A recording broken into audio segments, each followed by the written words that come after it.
Bonjour à tous. Donc on va rentrer dans le vif du sujet de ce congrès avec une première séance plénière autour des incertitudes et des controverses en santé publique et que peut-on apprendre de nos expériences collectives. Je me permets de me présenter, Corinne Legoaster, je suis médecin épidémiologiste, spécialiste de santé publique.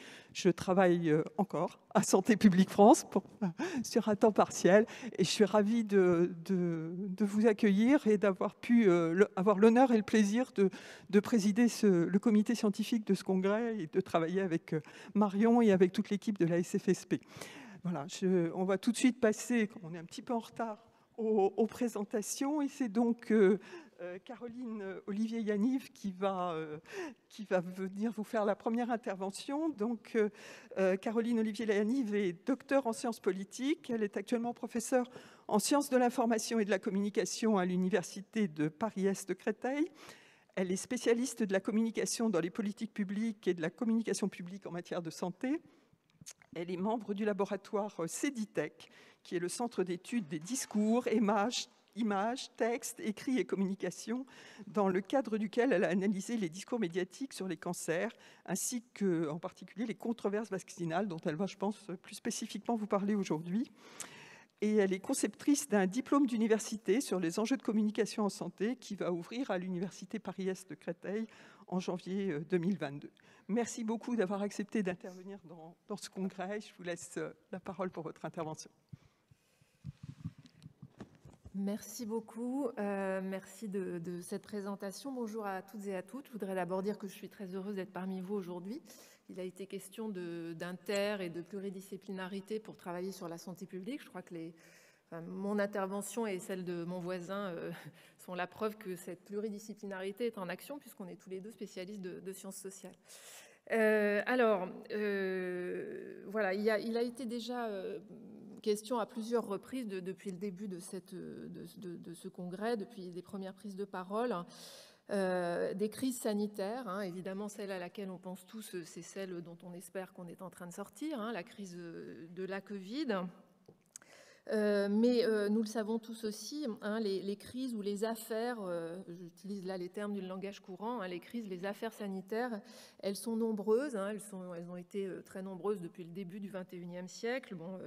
Le sang contaminé, la vache folle, ça c'était même au siècle dernier, la vache folle, le Mediator, la chlordécone, la Covid bien sûr. Donc les sujets sanitaires, ils ont une dimension clivante dans l'espace public, dans les débats publics.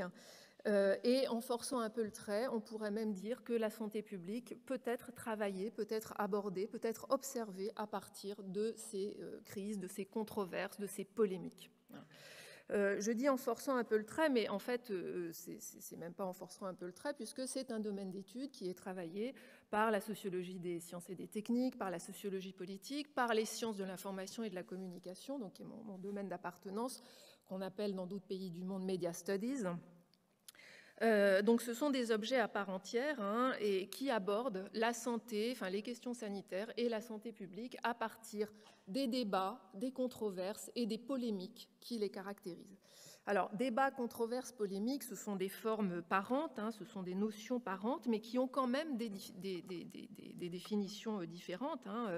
Le débat, en quelque sorte, c'est, on peut dire, une confrontation de points de vue qui mobilise des arguments et des contre-arguments, bien sûr, c'est-à-dire des positions désingularisées et pas uniquement subjectives sur un sujet dont la complexité scientifique ou sociotechnique est importante. Une polémique, en revanche, c'est en quelque sorte une sous-catégorie du débat qui présente la particularité d'être fortement clivée, d'être fortement agonistique, on va dire.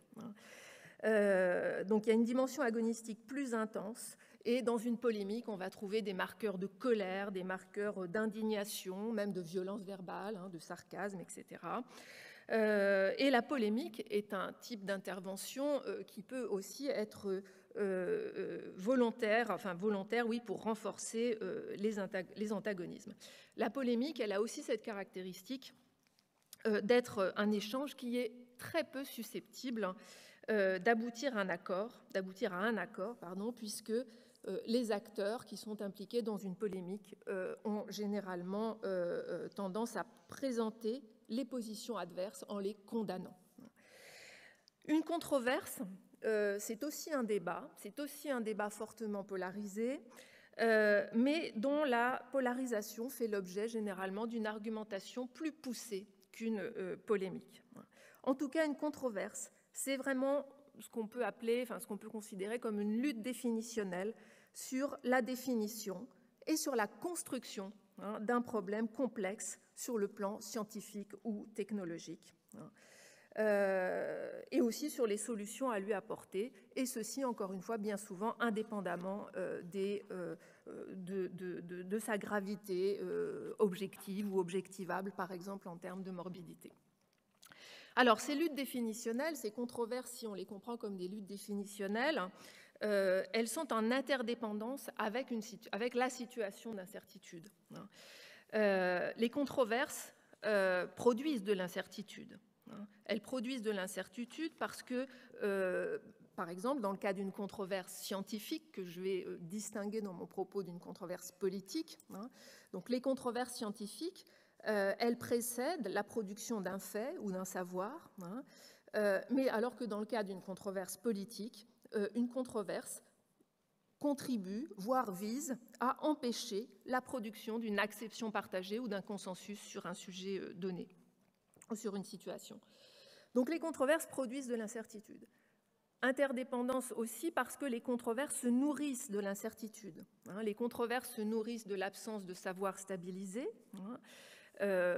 soit pour des raisons scientifiquement explicables, soit pour d'autres raisons.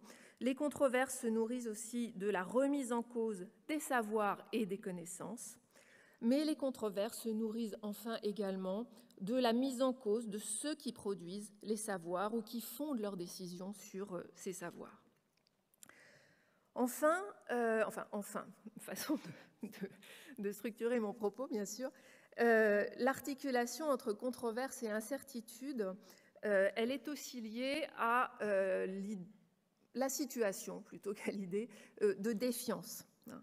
Ce que j'entends ici par défiance, c'est le fait qu'il y a une dissociation. Alors, ce n'est pas du tout quelque chose de nouveau dans le fonctionnement des démocraties, mais on peut définir la défiance comme étant un état de dissociation entre la légitimité juridique pour les représentants des pouvoirs publics, mais aussi entre la légitimité scientifique, en tout cas une dissociation entre ces formes de légitimité et la confiance envers les acteurs qui détiennent ces légitimités, ou envers les institutions sanitaires notamment, auxquelles appartiennent ces acteurs.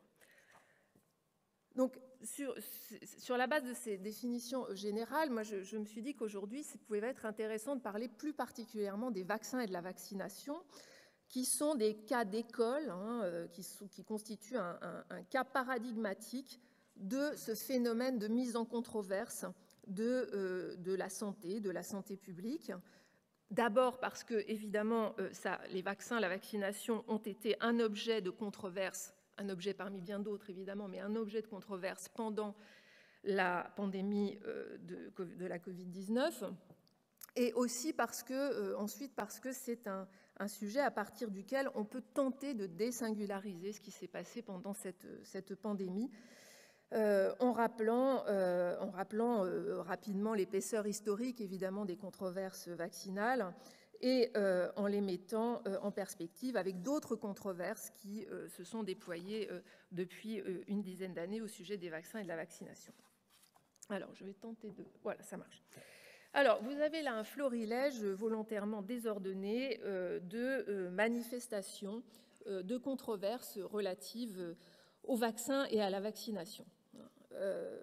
Les vaccins et la vaccination, en fait, sont des objets politiques à un double titre. D'abord, bien sûr, parce que ce sont des objets de politique publique depuis les débuts de l'hygiène publique. Donc, ce sont des objets politiques institutionnalisés. Et ce sont des objets politiques aussi parce que ce sont des sujets de controverse. Ce sont donc des sujets de confrontation discursive, polarisée, ça je l'ai déjà dit avant, mais aussi publique. Donc confrontation discursive, polarisée, publique, et qui se déploient dans ce que j'appellerais des arènes diversifiées. J'ai beaucoup insisté sur cette notion d'arène. Ce que j'entends par arène, c'est l'idée que les controverses sur les vaccins et la vaccination se déploient dans des lieux matériels ou immatériels, qui sont différents les uns des autres et qui ont des conséquences importantes et qui sont même interdépendants avec les propriétés sociales de celles et ceux qui ont accès à ces arènes, donc ceux qui interviennent dans ces arènes.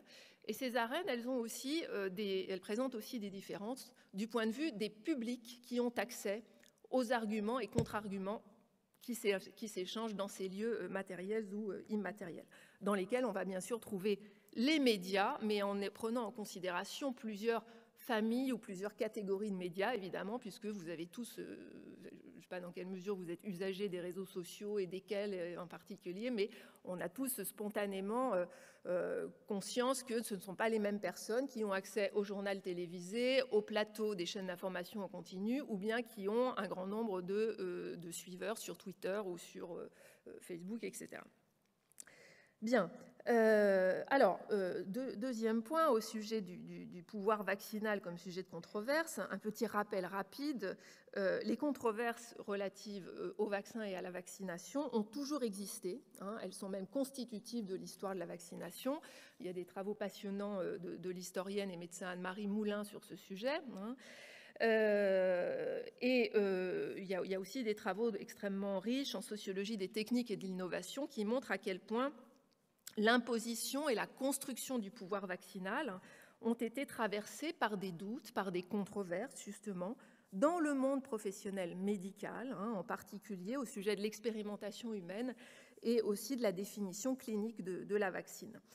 Donc il y a plein de travaux qui ont déjà dénaturalisé le grand récit du progrès médical au pays de Pasteur, vous entendez des guillemets dans tout ce que je vous dis là, évidemment, en mettant en évidence à quel point l'histoire des vaccins, c'est aussi une histoire des controverses au pluriel, y compris de controverses dans des arènes très régulées et des arènes professionnelles qui sont celles des professionnels de la médecine ou des scientifiques.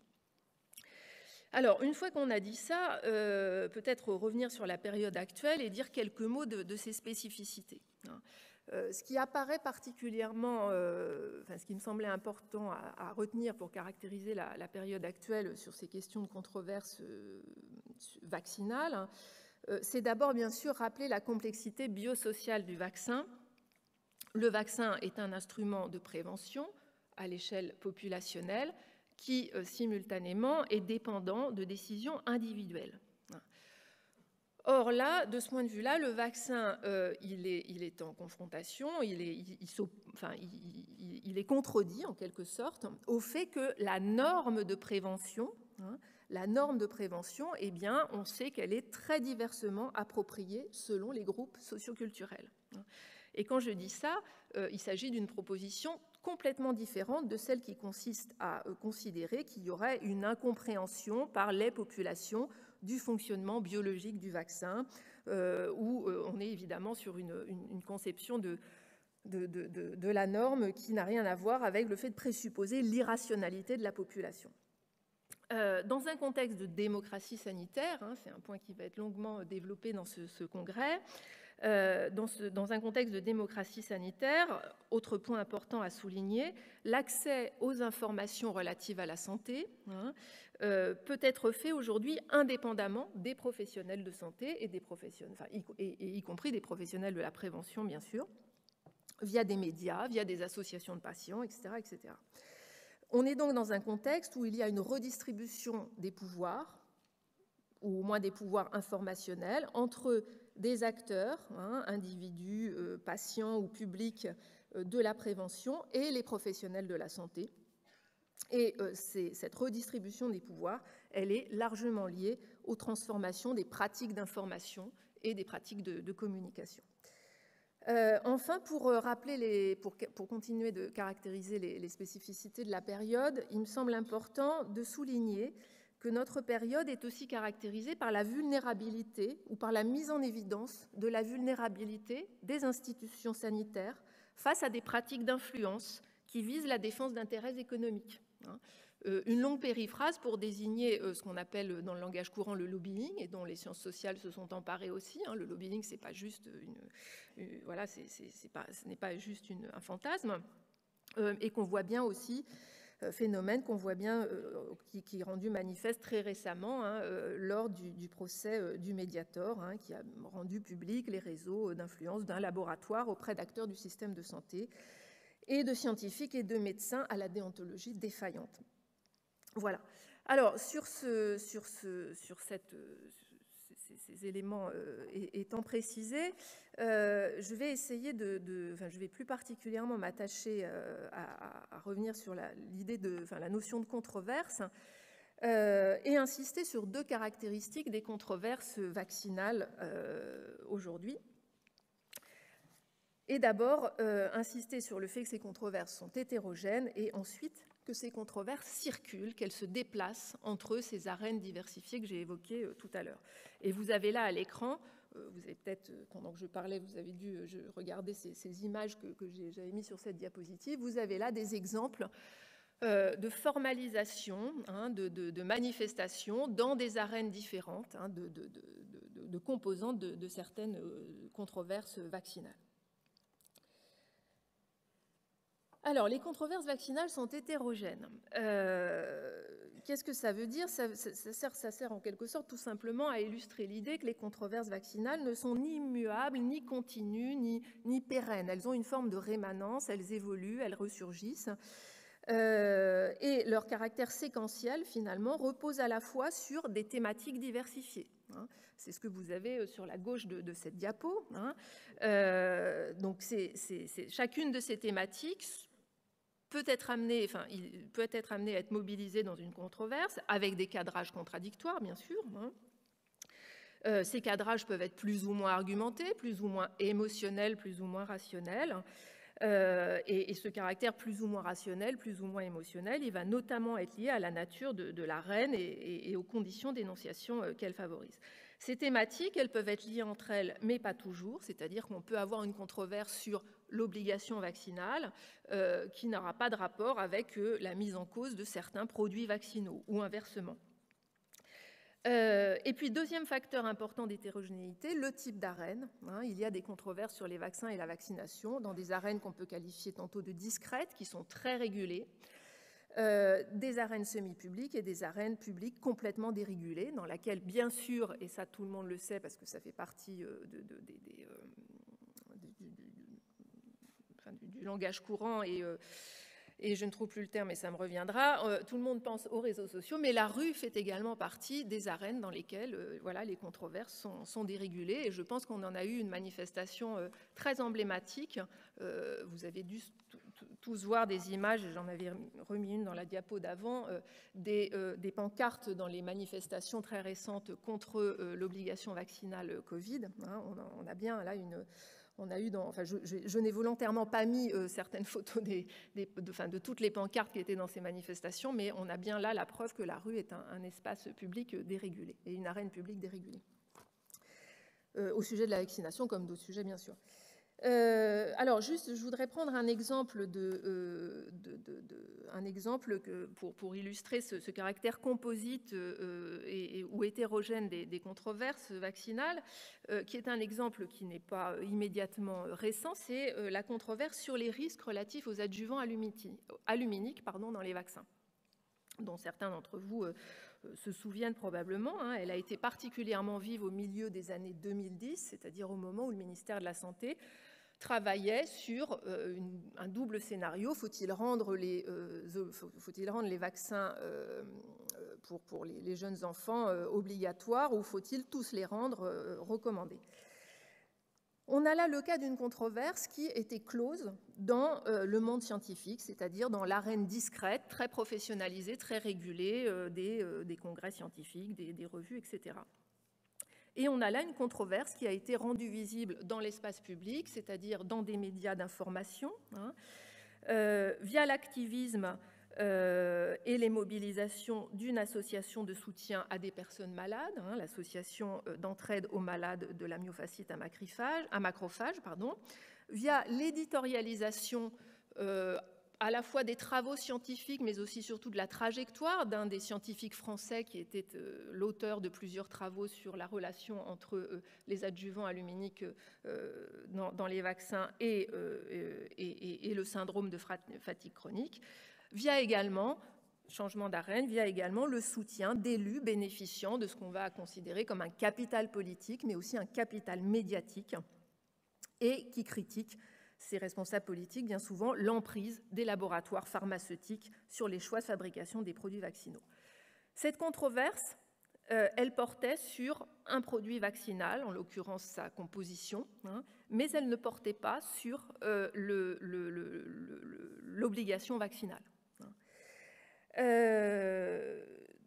L'autre exemple que je voulais développer, sans toutefois prendre trop de temps, c'est la question des controverses sur la circulation des informations et des savoirs, que j'ai indiqué là aussi. Parce que c'est un aspect important des controverses vaccinales et c'est un aspect important des controverses de santé de manière plus générale. Donc, ce que je vais dire là n'est sans doute pas propre au vaccin. Internet et les réseaux sociaux numériques, ça a été un petit peu évoqué lors du propos d'introduction. Internet et les réseaux sociaux numériques ont favorisé, ont transformé la circulation des informations, la circulation des savoirs, et il existe des controverses sur cette transformation. Ce phénomène de transformation de la circulation des savoirs et des informations fait lui-même l'objet de controverses, au sens où il y a des débats sur différentes positions, ou différentes positions, à savoir, première position, les réseaux sociaux numériques constituent une arène qui favorise l'émergence et la circulation de fausses informations, qui favorise l'émergence des polémiques, d'arguments émotionnels, enfin, ou de prises de position émotionnelles et irrationnelles. Évidemment, on sait que c'est favorisé par l'anonymat, le pseudonymat possible dans ces arènes. C'est également favorisé par le fonctionnement des algorithmes de ces réseaux sociaux numériques. Je vous renvoie aux discussions actuelles autour de la lanceuse d'alerte ex-interne à Facebook. Voilà, donc là, on a cette thèse de l'infodémie, des pathologies de la communication, de la circulation des fake news, enfin, voilà, dont on entend beaucoup parler. Là où il y a une polémique, c'est qu'il existe également, enfin là où il y a une controverse, pardon, qui peut éventuellement se transformer en polémique, mais c'est qu'il y a des travaux qui mettent en évidence que Internet, les réseaux sociaux numériques sont des arènes qui contribuent également à démocratiser les connaissances scientifiques, à démocratiser l'accès aux connaissances scientifiques et aussi l'accès à la manière de produire les connaissances scientifiques. C'est un point sur lequel je reviendrai rapidement à la fin de mon exposé. Et donc là, on est aussi renvoyé aux problématiques de médiation scientifique, de littératie en santé, etc. Autre aspect de la controverse, les travaux qui mettent en évidence que Internet et les réseaux sociaux numériques sont des arènes qui permettent d'avoir accès à des informations complémentaires lorsque les pouvoirs publics optent pour un discours d'autorité, optent pour un discours à caractère dogmatique et refusent de présenter les termes des incertitudes ou des risques qui ont pourtant été pris en considération dans les décisions de ces mêmes pouvoirs publics. L'autre caractéristique des controverses sur lesquelles je voulais insister ici, c'est le fait qu'elles circulent. Alors, je vais aller assez vite, d'abord parce que mon temps de parole est compté, et ensuite parce que je vous en ai déjà donné un exemple au travers de l'exemple de la controverse sur les adjuvants aluminiques, puisque j'ai attiré votre attention sur le fait que c'était une controverse qui était passée d'une arène discrète, qui avait été réglée dans une arène discrète, l'arène scientifique, et qui ensuite avait réémergé dans une arène publique et une arène médiatique. Donc, on sait très bien expliquer pourquoi des controverses passent d'une arène discrète scientifique, par exemple, à un média d'information. On sait très bien l'expliquer. C'est lié à plusieurs facteurs. Ça peut être lié au capital médiatique d'un acteur de la controverse. Pour donner un autre exemple, Henri Joyeux, ancien cancérologue, n'intervient et se retrouve à avoir une audience dans les médias, pas uniquement parce qu'il est un cancérologue et qu'il aurait une sorte de légitimité médico-scientifique, mais aussi parce qu'il est très présent dans des médias, mais aussi parce qu'il a une chaîne Facebook, etc. etc. Autre explication, autre explication de cette circulation des controverses, c'est que les journalistes sont eux-mêmes les journalistes sont eux-mêmes de grands utilisateurs de Twitter, par exemple. Et donc, voilà, ils vont repérer, finalement, Twitter est devenu est une source parmi d'autres dans le travail journalistique, une source facile d'accès, et que donc un phénomène qui prend de l'ampleur sur les réseaux sociaux va attirer l'attention des journalistes, comme il attire l'attention d'ailleurs des décideurs publics aujourd'hui. Voilà, donc c'est ce sur quoi je voulais insister aussi, c'est que ces déplacements de controverses d'une arène à l'autre constituent un opérateur de transformation des rapports de force entre les acteurs. La position dominée d'un acteur scientifique ou médical dans une arène scientifique, lorsqu'il veut relancer les travaux sur les adjuvants aluminiques, se transforme en ressource dans l'arène médiatique, parce que dans l'arène médiatique, il va apparaître comme un défenseur de l'intérêt général versus les intérêts des labos pharmaceutiques, et il va apparaître comme un défenseur des individus à qui il donne de la visibilité plutôt qu'à une neutralité statistique.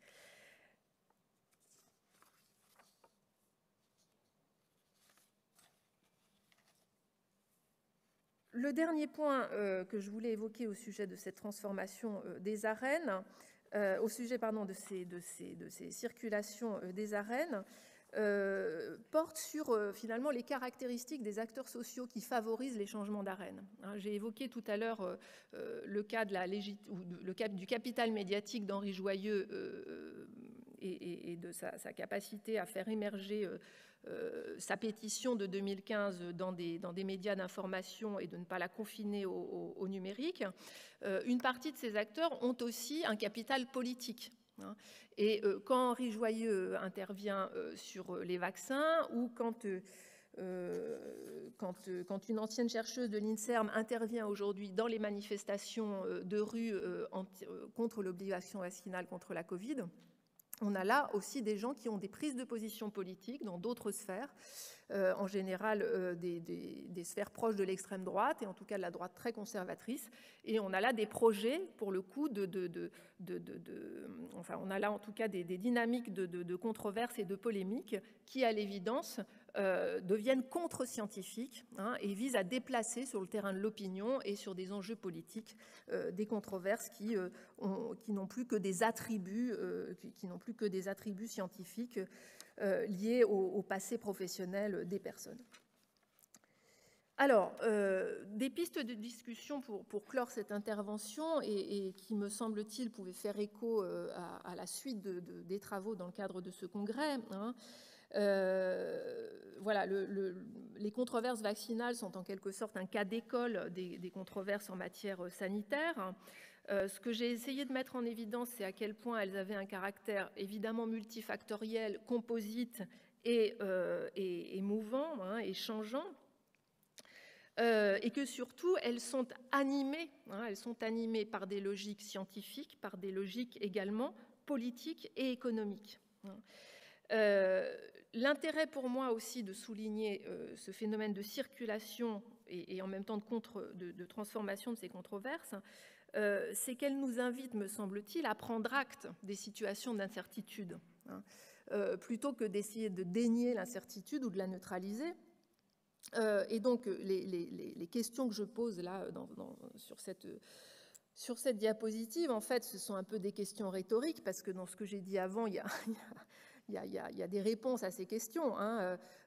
Il serait sans doute partiel, au regard des résultats des travaux qui fondent l'intervention que je fais devant vous aujourd'hui, il me semble qu'on peut dire qu'il serait complètement partiel d'expliquer les controverses de santé par la seule puissance, comme si les réseaux sociaux, à partir du moment où ils diffusent un message, ce message s'imposait aux gens et a fortiori à une population irrationnelle. Enfin, on est là dans une vision partielle des rapports entre médias et société. Hein.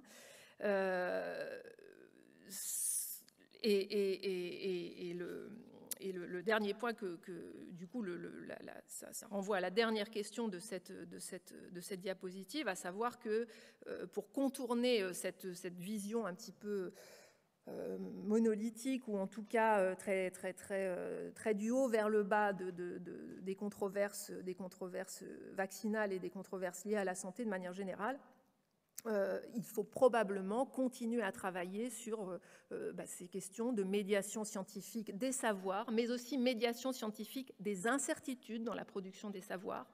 Et pour le coup, je crois que le long moment de crise sanitaire dont nous sommes en train de sortir a permis de dire beaucoup de choses à ce sujet. Je ne sais pas ce que les gens en ont retenu. Vous aurez compris que mon propos ne vise pas à se préoccuper de ce que tout ça fait comme effet aux gens. C'est un autre type de travaux. Mais que voilà, les points à creuser aujourd'hui sont liés à ces enjeux de médiation scientifique, des savoirs, des incertitudes, à la littératie en santé, et à l'éducation, aux médias et aux controverses. Je vous remercie de votre attention. Merci Caroline Olivier Yaniv pour votre intervention. Je vais tout de suite passer la parole à Monsieur Olivier Boraz et nous concentrerons les questions à la fin de vos deux interventions, si vous le voulez bien. Olivier Boraz, vous êtes directeur de recherche au CNRS et directeur du Centre de sociologie des organisations de Sciences Po. Vos recherches actuelles portent sur la préparation à la gestion des crises comme nouveau domaine d'intervention de l'État, ainsi que la gestion des crises lorsque celles-ci surviennent effectivement. Vous avez publié récemment, en octobre 2020, avec Henri Bergeron, Patrick Castel et François Dedieu, Covid-19, une crise organisationnelle aux presses de Sciences Po. Et vous dirigez actuellement un projet de recherche financé par l'ANR qui est consacré aux organisations dans la crise. Merci de votre présentation. Merci beaucoup. Bonjour à toutes et à tous. Donc, je vais centrer ma présentation plus effectivement sur la crise que nous traversons et la question de l'apprentissage, comment apprendre. Mais déjà, je voudrais commencer par vous remercier d'avoir accordé cette première table ronde à des représentants des sciences sociales, confirmant ainsi la contribution de ces disciplines à la production de connaissances sur les controverses et les crises dans le domaine sanitaire. Alors, ce n'est pas la première fois que ces disciplines sont ainsi associées à la production de connaissances sur les crises. Il est intéressant de revenir sur le plan pandémie grippale de 2011, dans lequel il est figuré notamment la proposition de créer un groupe d'analyse regroupant des chercheurs en sciences sociales et humaines susceptibles d'être mobilisés en situation de crise. L'idée derrière cette proposition était que ces disciplines contribuent à la fois à éclairer les différentes facettes d'une crise, qui par définition ne serait pas qu'une crise sanitaire, mais également que ces disciplines puissent observer les processus de décision, de gestion de la crise en direct, afin de pouvoir en tirer des leçons pour la suite. Malheureusement, un tel groupe d'analyse n'a jamais vu le jour, et c'est donc depuis les marges, très largement, que les sciences sociales ont suivi, observé, analysé la gestion de cette crise. Cette position nous a néanmoins permis de recueillir des données, de les analyser. Vous avez mentionné effectivement l'ouvrage que nous avons publié il y a un an. Et à partir de là, de continuer effectivement à travailler maintenant pour recueillir d'autres données et pour tester les hypothèses qui figurent dans cet ouvrage. Dans l'ouvrage, donc publié il y a un an, nous posions un certain nombre de questions, un certain nombre d'étonnements en réalité. D'abord, celui du retard pris dans la reconnaissance des signaux d'alerte en France, mais pas uniquement en France, mais en l'occurrence l'ouvrage porte sur la France. Donc pourquoi effectivement ce retard à prendre au sérieux les alertes, les signaux d'alerte émis dès le mois de janvier. Ensuite, pourquoi effectivement le plan pandémie grippale que j'ai mentionné tout à l'heure n'a pas été activé? Pourquoi les dispositifs de gestion de crise qui étaient pourtant prévus pour ce type de situation ont été activés très tardivement? Pourquoi a-t-on créé un conseil scientifique? Et ensuite, pourquoi a-t-on enchaîné derrière cela par une véritable frénésie organisationnelle qui se poursuit aujourd'hui encore avec une multiplication d'organisations dans le domaine de la santé qui ne cesse de se poursuivre? Et puis enfin, comment comprendre les conditions d'une décision comme celle du confinement, qui est une décision totalement inédite et qui n'avait jamais été étudiée ou planifiée? Donc nous proposons dans l'ouvrage des hypothèses pour répondre à ces questions, avec, je dirais, l'objectif pour nous, en publiant cet ouvrage aussi rapidement, était d'éviter qu'un récit officiel ne s'impose trop vite, qui justifierait finalement les mesures prises au nom d'une situation tellement singulière qu'elle ne laisserait pas la possibilité d'autres options. Le confinement a été, comme l'a dit le professeur Delfrécy, la seule solution possible. Cet argument de la singularité est la pierre angulaire de toute la stratégie gouvernementale et de la position de nombreux experts. Il justifie, cet argument, le retard à prendre conscience de la gravité de la situation, la non-activation du plan et des procédures de gestion de crise, la création de nouvelles organisations et finalement le confinement. La situation, nous dit-on, était tellement inédite, tellement unique, tellement incomparable, qu'elle justifiait que l'on se libère des cadres existants et que l'on en invente d'autres. Mais cet argument de la singularité constitue ensuite une limite à l'apprentissage et à la connaissance. Car certes, si cette crise ne se compare à aucune autre, à quoi bon chercher à en tirer des leçons, puisqu'il est peu probable qu'elles se reproduisent? À quoi bon évaluer les mesures prises, puisqu'il fallait réagir dans l'urgence sans pouvoir s'appuyer sur des plans ou des savoirs existants, et que ces mesures, finalement, ont permis d'éviter le pire? Or, cette crise, si elle présente indéniablement des traits distinctifs, n'est pas singulière. Cela faisait plus de 15 ans que l'on s'y préparait, à la fois au niveau français et au niveau international. Et quand l'on lit le plan pandémie grippale 2011, on y retrouve énormément d'éléments, de passages qui auraient pu tout à fait s'appliquer à la situation que nous connaissons. Dans sa gestion, cette crise présente également de nombreuses ressemblances avec d'autres crises que nous avons pu connaître, à commencer notamment par ce réflexe qui consiste à créer de nouvelles structures d'expertise, alors que l'exécutif dispose déjà de nombreuses organisations dédiées à ce type de situation. Dans l'ouvrage, nous rappelons qu'en 1962, Kennedy lui-même crée l'EXCOM, une structure d'expertise ad hoc, pour l'aider à gérer la crise des missiles de Cuba. Et l'on retrouve de nombreux autres exemples de situations similaires, de création ad hoc d'organisations. Donc ce n'est pas quelque chose d'inédit. Plus près de nous, la gestion de la tempête Irma en 2017 témoigne de notre réflexe habituel en France, celui qui consiste à centraliser la décision, et cela dans ses moindres détails même, nonobstant le principe de subsidiarité qui est censé prévaloir en situation de crise. Bref, il importe de désingulariser cette crise et sa gestion si l'on entend en tirer des leçons. Cela signifie la comparer à d'autres crises, à les mettre en série, à postuler qu'elles partagent certains traits. Autrement dit, désingulariser cette crise, comme toutes les autres crises que nous avons pu traverser, doit permettre de s'engager dans une démarche cumulative de connaissances qui fait défaut actuellement en France, comme dans de nombreux autres pays développés. Sur quoi doit porter cette démarche de connaissance? J'ai déjà évoqué les nombreuses questions formulées dans notre ouvrage, notamment tout ce qui touche à cette prolifération d'organisations nouvelles et à la non-activation des plans et des procédures dédiées. Y répondre nécessite à la fois de reconstituer les raisons qui ont présidé à ces décisions et à ces non-décisions, ce que nous avons entrepris donc dans le cadre de ce projet de recherche, mais également aussi d'entreprendre une démarche comparative pour confronter la situation de la France avec celle d'autres pays, ce qui n'était pas l'objet de notre ouvrage en l'occurrence, mais que nous avons entrepris depuis. Et notamment des pays comme la Suède, qui ont opté dès le départ pour une approche alternative très différente de celle adoptée en France. Il ne s'agit pas ici de déterminer qui a eu raison et qui a eu tort, mais de comprendre comment ces deux pays en particulier ont été conduits à adopter des stratégies aussi différentes les unes des autres. La démarche de connaissance doit également porter sur la place accordée à la science dans cette crise, mais également à la science aussi dans le traitement des incertitudes et des controverses. Lorsque le Conseil scientifique recommande le 12 mars au président Emmanuel Macron de procéder à un confinement, il le fait en choisissant de s'appuyer sur des modèles, ainsi que sur des remontées de terrain d'hôpitaux débordés par des cas graves, et qui dessine donc une vague qui est prête à déferler sur le système de santé français. Mais ce Conseil choisit aussi d'ignorer les incertitudes qui entourent cette mesure de confinement. Et si vous reprenez le rapport qu'avait produit le professeur Ferguson quelques temps auparavant, il lui aussi expliquait qu'on ne savait pas quels seraient les effets, mais qu'on pouvait effectivement se passer de cette connaissance étant donné la gravité de la situation. Donc il y a reconnaissance d'une incertitude que l'on choisit de mettre de côté. Ce qui est frappant, c'est que ce Conseil scientifique ne propose pas ensuite de mettre en place un dispositif d'observation des effets du confinement, afin précisément de pouvoir réduire ces incertitudes. Il faudra attendre le travail d'agences comme Santé publique France, puis de chercheurs, pour commencer à disposer de données sur les effets du confinement, mais des données qui sont encore incomplètes à ce jour, y compris sur l'efficacité même de cette mesure. Toujours au sujet de l'usage de la science dans la crise, j'ai déjà fait référence au cas de la Suède, dont tous les observateurs en 2020 s'accordent pour considérer que la stratégie était irrationnelle, suicidaire et fondamentalement idéologique. Ce qui est intéressant, c'est qu'en discutant avec les responsables de l'Agence suédoise de santé publique, ils émettent également eux-mêmes des réserves sur la stratégie française, considérant que leur démarche à eux était exclusivement evidence-based, comme ils disent, et ne comprenant pas les décisions françaises assises, de leur point de vue, sur aucune preuve scientifique.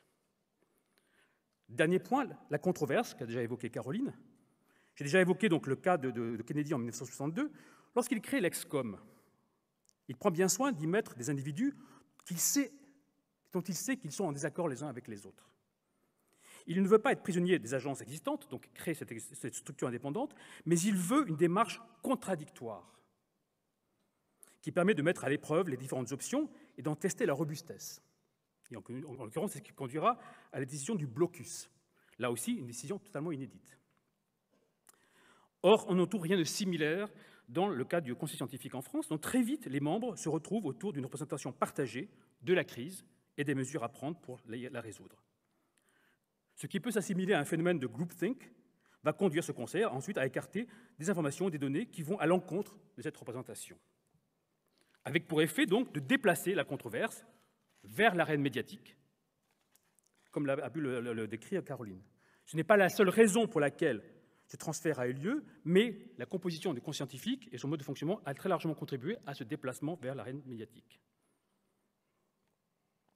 Cette arène elle-même a été décriée pour son absence de régulation de la parole médicale et scientifique, ce qui est en l'occurrence indéniable. Mais, et là je rejoins tout à fait les propos de Caroline, elle a aussi permis à des controverses qui ne trouvaient pas à se déployer dans des instances spécifiques de pouvoir avoir lieu et de pouvoir faire évoluer les connaissances. Je prendrai ici l'exemple de la reconnaissance de la contamination par voie aérosol comme mode dominant de contamination. Cette reconnaissance a pu s'opérer dès lors qu'une controverse s'est développée sur Twitter, et permettant ainsi de réunir les preuves de cette voie de contamination, mais également de réunir de nombreux alliés autour de la reconnaissance de cette explication. Enfin, dernier domaine dans lequel la démarche de connaissance est primordiale, celui des organisations. Ça ne vous surprendra pas, étant donné que je dirige un centre qui porte ce nom. Si cette crise est distinctive, à mon sens, d'autres crises, ce n'est pas en raison du virus et des incertitudes qui l'entourent, mais justement du fait que, dans une situation totalement inédite, totalement marquée par l'incertitude et la complexité, on n'a observé aucun effondrement organisationnel. Or, face à une crise de cette ampleur, généralement, la littérature nous explique que les organisations ne sont plus en mesure de répondre, s'effondrent, perdent leur capacité de compréhension et d'action.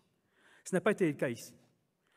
En France, toutes les administrations et les organisations publiques sont parvenues assez rapidement, même très rapidement, à s'adapter et à travailler dans l'urgence pour soigner, pour produire des données et des connaissances, pour produire des textes, pour assurer la gestion des activités essentielles, ainsi de suite.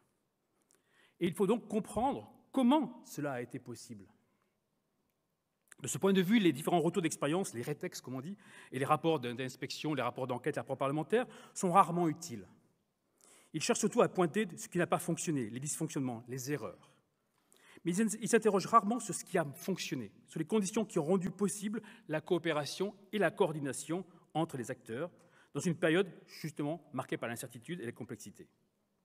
C'est là où l'apport des sciences sociales est fondamental, précisément dans la mise en évidence, la mise à jour des conditions de cette coopération, souvent bien loin des plans et des procédures qui avaient été conçus à cet effet. Il faut donc s'atteler très vite à ce travail de documentation avant que les acteurs de cette crise n'oublient ce qui a été réalisé et comment ils l'ont réalisé. Ce travail, enfin, est d'autant plus nécessaire que beaucoup d'organisations et de lieux de décision n'ont malheureusement pas laissé de traces écrites de leurs échanges. Tandis qu'au sommet de l'État, il ne semble y avoir pour l'instant aucune volonté d'engager un grand retour d'expérience sur la manière dont cette crise a été gérée. Or, ne pas engager ce travail est une manière de maintenir cette crise dans sa singularité, en en laissant le récit aux principaux héros, aux principaux protagonistes. Mais si l'on veut se préparer aux crises à venir, il importe d'engager sans tarder ce travail d'analyse et de comparaison de cette crise, comparaison de ses décisions, mais aussi des raisons qui ont fait que les organisations ont tenu malgré une situation totalement inédite. Je vous remercie pour votre attention.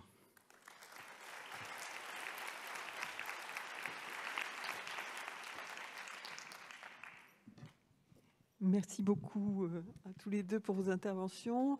Cette session est ouverte à la discussion. Donc, je crois qu'il y a des micros qui sont installés pour que vous puissiez poser vos questions. Et merci de vous présenter avant de poser votre question. Alors. Bon. Pas de questions? Si. Alors, oui. Allez-y.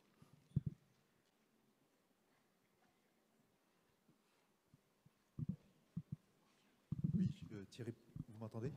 Oui. Thierry Prestel, IREBS Bretagne. Pour compléter le propos de M. Boraz, vous indiquez que les organisations ont tenu, mais c'est aussi le niveau d'adhésion de la population à des mesures extrêmement contraignantes qui a été, enfin, de mon point de vue, un mystère. On travaille dans le champ notamment de l'éducation pour la santé, et d'arriver à obtenir une adhésion à des mesures qui paraissent intéressantes pour les gens, c'est toujours très laborieux. Et là, on a eu des mesures très contraignantes et la protestation a été marginale tout au long de la crise, et alors que ça a duré, que les mesures contraignantes s'accumulaient, alors même que l'épidémie avançait en 2020. Donc ça aussi, c'est une raison de perplexité. Tant mieux, ça s'est passé comme ça aurait pu être dramatique, mais voilà, une question qui se pose.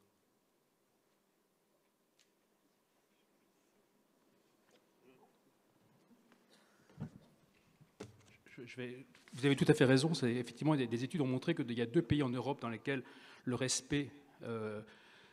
l'étude a montré que dans les 2 pays dans lesquels il y avait le plus grand respect pour les mesures barrières et gestes barrières, c'était la France et l'Italie. Ce qui était totalement contre-intuitif si on avait posé la question au départ, parce qu'effectivement, on a toujours cette idée que les Français et les Italiens sont rebelles, résistants, opposants, etc. Et tout. Et on s'est attendu à ce que ce soit plutôt les Allemands, les pays nordiques qui soient les plus... En fait, en l'occurrence, effectivement, la population française et les populations italiennes ont été les plus respectueuses. Alors pourquoi, effectivement, ça, je ne sais pas. Il faudrait conduire des études là-dessus, sur les raisons. Mais c'est clair que c'est d'autant plus surprenant que même les messages délivrés par l'exécutif, par aussi de nombreux experts, étaient des messages souvent infantilisants, des messages qui partaient du postulat que les populations ne pouvaient pas leur faire confiance, qu'elles allaient être promptes à la panique, à l'irrationalité, à ne pas comprendre, à résister, etc. Et donc, on cherchait désespérément à limiter cette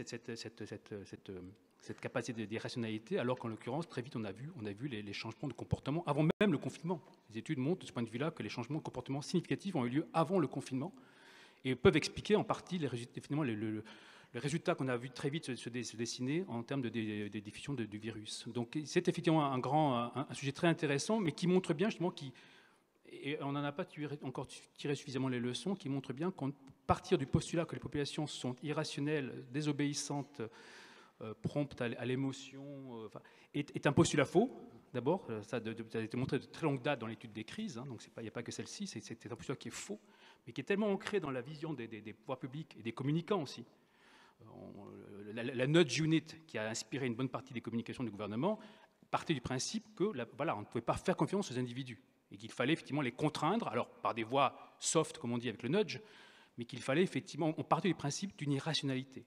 Or, ce qu'a montré cette crise, avec d'autres, c'est que justement, on doit au contraire partir de l'idée que, dans leur grande majorité, je ne dis pas que 100%, mais dans leur grande majorité, les personnes, effectivement, sont capables d'entendre l'information qu'on leur donne, de se comporter de façon responsable, et qu'il faut s'appuyer là-dessus. Et si, effectivement, les pays comme l'Allemagne et les pays nordiques ont obtenu des résultats différents des nôtres, c'est aussi parce que, justement, ils partaient de ce principe-là. Ils partaient de l'idée d'une population qui obéit, qui suit, justement, les informations qu'on leur donne, qui fait confiance, mais aussi qui est responsable, qui se comporte de façon responsable. Et ça change tout. Je crois qu'il y a une autre question en haut. Vous m'entendez? Oui, ça a l'air de marcher. Un petit peu plus fort, Agathe. Oui, Agathe Billet de Villemeur, je suis médecin de santé publique et épidémiologiste. Je travaille entre autres au HCSP et à la HAS, enfin pour eux. En fait, ma question, c'est en termes de comparaison. Vous avez parlé de la Suède et on avait une même question pour d'autres pays où on comparait. La Suède, c'est quand même un pays qui a une densité de population qui est très différente. Et donc, est-ce que c'est pas pour ça qu'ils prennent des décisions qui sont différentes de nous? Pareil pour l'Australie, qui est qui est une île, une grande île. Voilà, donc comment est-ce qu'on peut comparer avec des pays qui sont très différents de nous? C'est ça ma question, en fait. C'est une très bonne question, et c'est un vrai défi.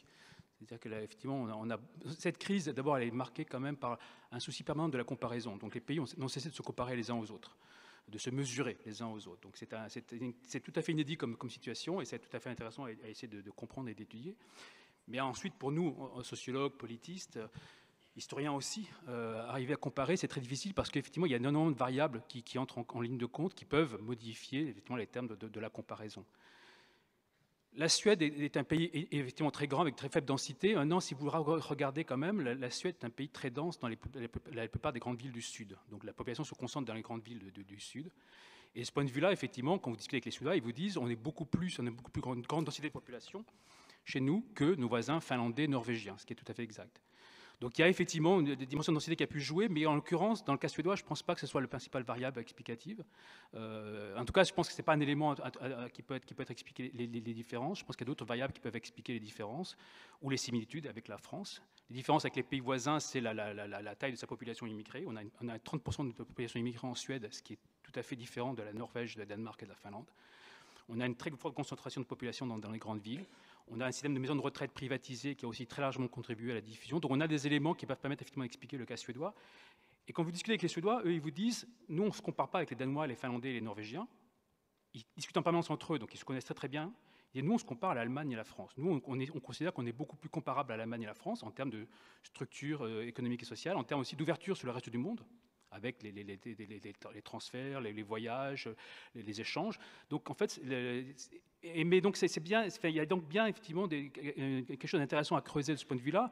Mais vous avez raison, la comparaison doit permettre d'identifier les variables explicatives. En l'occurrence, je ne pense pas que la densité soit la principale variable explicative s'agissant de la Suède. Oui, je voulais juste dire un mot à ce sujet parce que effectivement, comme le soulignait Olivier, il y a eu beaucoup de comparaisons entre les pays et sa réponse montre bien, de comparaison des décisions, fallait-il décider en France ceci alors qu'ailleurs on décide cela? Et ça a été un des creusets de controverses et même de polémiques pendant la crise sanitaire et pendant la pandémie, au sens où, comme ta réponse le montre très bien, c'est très difficile de comparer de manière générale et a fortiori quand on est dans l'urgence et dans la crise.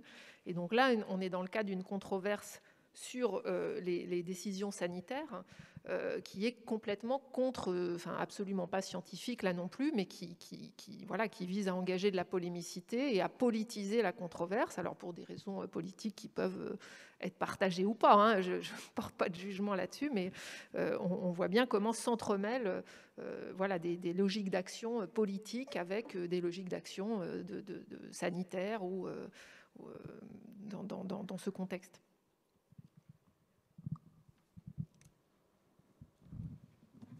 Il y a une autre question là-haut. Est-ce que tu as un micro ?